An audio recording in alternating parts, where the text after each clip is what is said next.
Welcome back, everyone, to the Abundance Formula podcast. Today's topic was something I actually have seen trending on Instagram lately, and it's this kind of not war, but a back and forth between hustle culture and anti-hustle culture. And it's been so interesting to me. I was like, you know what? I've got to chime in on my thoughts about this, and what better place to do so than in a podcast episode, because I can really flesh it out with you guys as far as my thoughts more than some long Instagram post. So also at the end of this, after you've heard this, I would love to hear your thoughts. This is just my take on it. So this is hustle culture versus anti-hustle culture. So here's my stance. Personally, again, this is just me personally, I have never met or heard of in person or online or through this podcast, the epic guests that I've had. I have never met or heard of anyone who has achieved extraordinary success and abundance that hasn't had to hustle hard for it. Now, I'm going to speak to extraordinary success and abundance because that's what this podcast is about. That's what I believe in. And if you are a listener of this podcast, that is what you believe in, right? So I understand that there are people with different levels of aspiration to achieve in this world. And so obviously, for someone that doesn't aspire for much, they won't have to do much. But here's the thing, if you do aspire for much, you feel called in your core for much, you will have to do more than other people. So that's number one. You will have to realize that, in my opinion, again. So I've not met anybody, and I've met a lot of people in person, online, and through this podcast who are super successful and abundant, fulfilled human beings. And it was hard work and hustle, and they had to fit things in, and there were sacrifices involved, right? So I've not met somebody that didn't have to do that. So here's the thing, though. I do believe that it's possible to work smarter, not harder. There is a difference between just working and hustling really hard and it taking a lot longer to get things done than you need to. So thus, then a lot more potential free time or time for your health or your family or these other things. You don't have time for those things because you're not working properly.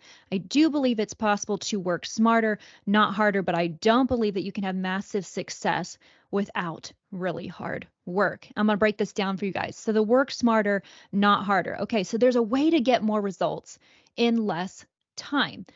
You need to be more focused. You need to know ahead of time, like, what am I going to be working on? People that are really good at this are really good at time blocking. So they know exactly what their time blocks are, what's going to be done in a certain time block, and they really hone in and focus on that thing. They don't get distracted, swiping on social media. Like, they hone in on the thing and they get it knocked out. And they're also good at being really efficient this way because, again, it's just like boom, boom, boom. They time block. And another thing that you can do to work smarter, not harder, is delegate things. So if something is not your zone of genius, then delegate it out as soon as you are able to do that so that somebody whose zone of genius that is, they can be working on it. They're going to get that thing done faster than you were. And also in the meantime, now you can work on something else that is your zone of genius. So not only will it progress you in your life farther, especially if this is a business endeavor, you'll progress farther and faster than if you were to try to do all the things yourself, and you're going to have more fun doing it because you're working in your zone of genius. Now, here's the thing though. So there's multiple ways to work smarter, not harder. Those are two really big ones. But the thing is, this means you have to be really, really intentional in your schedule, in what it is your goal is, and what are the things that you value. And intentionality is work, you guys. Like, being intentional is a lot of work. And the structure of how you're going to do your day, like, that is a lot of work. And then to actually implement it and stick to it and make this a standard of completion, not just something that's flexible with gray lines that when other people's opinions and thoughts and desires for you to come do, that you just bend and go do those, right? Because if you're listening to this podcast, you have big, massive, successful, abundant goals. So therefore, you have to be strong in your willpower and your intention of what you want to do with your life and how you're going to do that. And it takes sticking to it. And that is hard work because there's days that we don't want to do the do and we want to just flake out on our plans and our goals and our structure and our stuff and just not, right? And so it's hard work to be intentional about the structure of how you set your life up and who you surround yourself with and making a plan to be smarter, not have to work harder. And that takes just so much work, you guys. So It's a lot of work to have abundant success and fulfillment in all the areas of life that you want to, but it is totally possible. If you want to have a career and you want to have an impact, but you also want to have a healthy family life, you can have both, but it's a lot of work. It is worth it and it's fulfilling and it won't feel like work. We're going to dive into this one in a second when you're in alignment, but it's work nonetheless. I mean, let me tell you, like, so I obviously desired to have a career and an impact and desire to also be a very present mom. Well, let me tell you, I have to hustle in order to have both. Okay. So I have to wake up, or I don't have to, I choose to wake up at 5 a.m. every morning so I can sneak in 2 extra hours of work before the kids most of the time wake up. And if they do happen to wake up, then I'm putting them on a show and they've got their milk or whatever, and they're watching their show while I do the thing I had planned to do. A lot of times it's computer work or it's creative work. It's stuff that I don't need to converse with other people about. I can just get the thing done. So I wake up at 5 a.m. to get a couple hours of that in. If it's my non-practitioner day, so Tuesdays and Thursdays, then that means after I do that 2 hours of work, then I'm involved with the kids. We're doing things. I have to popcorn train personal training clients in my day here and there because me doing work from home, both our, my online business, the podcast, all that stuff, and our Oldham Strong personal training business is how I'm not having to be at work, my practitioner job full time, and be home with them and have these options where I wake up for 2 hours and work, and then we play, and then we have some popcorn personal training clients where they get to play in the gym and they're with me, and I kind of multitask and train people, and then we have play dates and we do fun things in between, and then they also know that then when it's nap time for the littlest one, then there's another 2 hours that my oldest daughter's going to be watching a show and it's chill time and mommy's going to do some more work. Or I have a babysitter that comes like right now and I'm doing podcast stuff. And then in the evening, then we're going to play after that. And then in the evening, there might be another 1 or 2 hours that I need to do something. So then again, after they've played and romped and we've done stuff together, now it's another movie time or play together time. I'll build them a fort and they can just kind of play together. So they understand that, this is something that we've raised them this way to understand that on my Tuesday, Thursdays, that I do still have to do work. It's strategically planned in these different places and it's become our system. It's a lot of work, you guys. It's a lot of work. It'd be a lot easier, if I didn't have to wake up so early and plan so intensely and think about it and could just run willy-nilly through my day. But I also wouldn't be making the impact I want to make. I wouldn't be making the money that I need to make in order to not have to be at a 9 to 5 Monday through Friday and not see them at all. Right? So this takes work. There's not another way that I could do the things that I'm professionally good at and not have to work hard to have both. So again, if you want both, if you want more things, it's going to take more work. Okay, here's another way it could look. Ed Mylett, you guys know I love him, right? Massive success. His big tagline is max out. So this is how he maxes out. I love this. He taught me this at a sales conference and it was so awesome. I'd never heard anybody talk about it this way. So he likes to max out his 24 hours in a day. He says so many people waste so many hours of the day just thinking of it as a 9 to 5, and then you've got some time before and some time after. But he said he structures his blocks of his day in 4 different blocks of 6-hour stints. So he's up by 6 a.m. and he does life. He doesn't frame it as work blocks necessarily. It's life blocks. And he sets the block for whatever the thing is he's going to focus on. So he wakes up at 6 a.m. I don't remember exactly like what he puts into these blocks in the sense of he wakes up at 6 a.m. and he either does work or he gets his workout in. He's very into fitness. So he gets his thing in, his mindset, right? He's got the different categories, family, all the categories. You structure it how you want, but he gets a 6-hour life day, work, family, fun, play, all of it, 6 hours from 6 to 12 p.m. Then the next 6 hours starts. It's from 12 p.m. to 6 p.m. Again, same thing. Fits in work, family, fun, all the things he values. Then the next stint, 6 p.m. to 12 a.m. Another 6 hours of same thing, work, family, play. And then he sleeps from 12 a.m. to 6 a.m. and it repeats.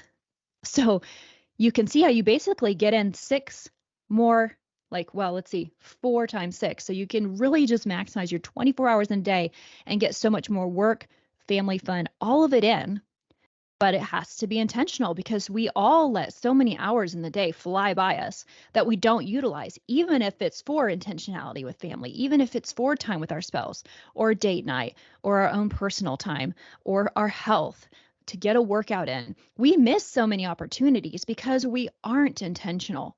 So I think a lot of the bad rap that hustle culture gets is it feels like work because people aren't being intentional with their time. So it is a lot more work on my days when I have not been intentional and I feel like I'm floundering. Floundering takes a lot of a lot of work.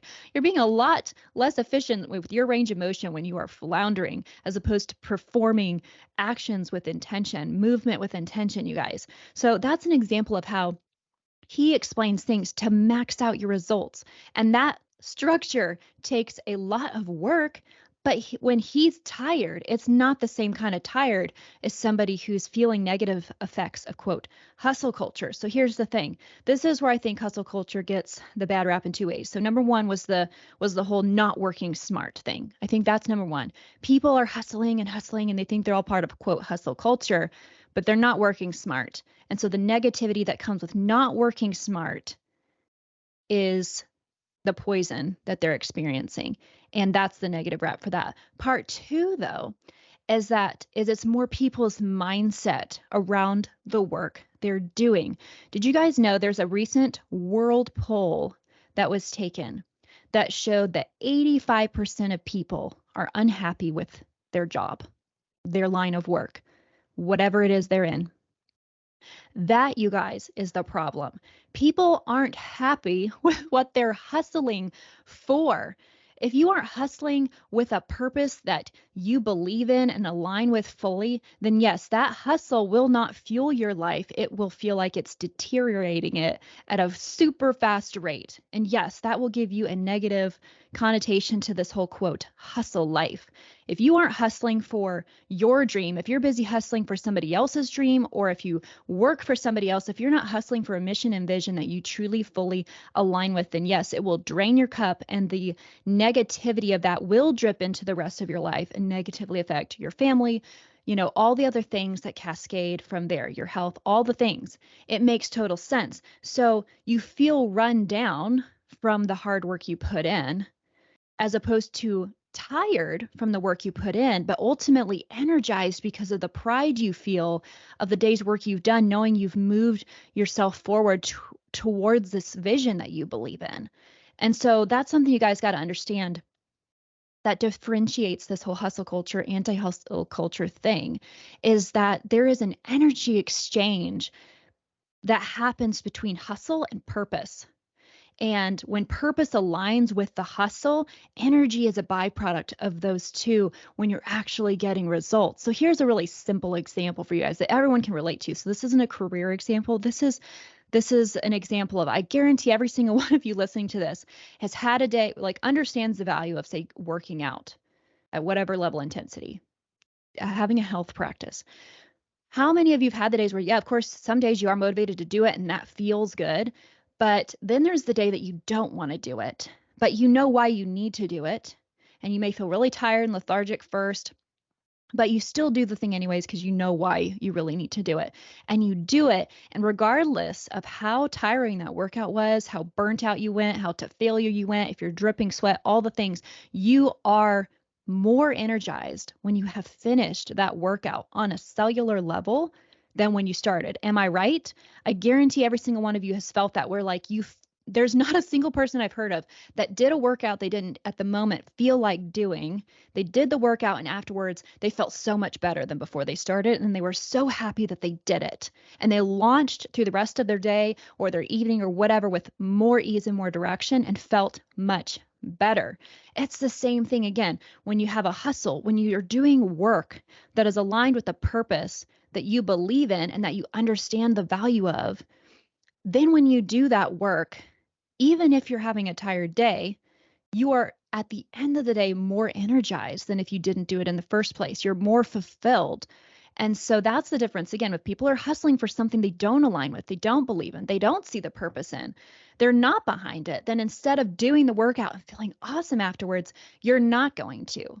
You won't even do the workout in the first, you won't do the work in the first place, not to the quality you could do, and you're not going to feel the energy vibration, the energy level that comes with the two going together properly. So, my belief is that hustle is required to live an extraordinary, abundant life, but there are ways that you can hustle more efficiently, more intentionally, and this will help you keep the things that you value in your life more in check, and it will feel less like work. Nothing will ever be in perfect balance in your life, whether you're a hustler or not. But when you are you're intentional in how you hustle and why you're hustling, then the byproduct you'll experience in all areas of your life will be more abundantly blessed than you will be without it. So that's my take on it. Love to hear y'all's take. This is, of course, from my own personal experience. But I would just love to hear your thoughts on this whole situation. So hopefully you learned something today and was helpful, or maybe got your gears turning, got you thinking in a way you hadn't. That's the point of this podcast, is to challenge everyone, to maybe give you some aha moments or to get conversations started. So hopefully it could do that for you today. Make sure you share it with somebody, keep the conversation going, and I'll catch y'all next week. Talk to you later.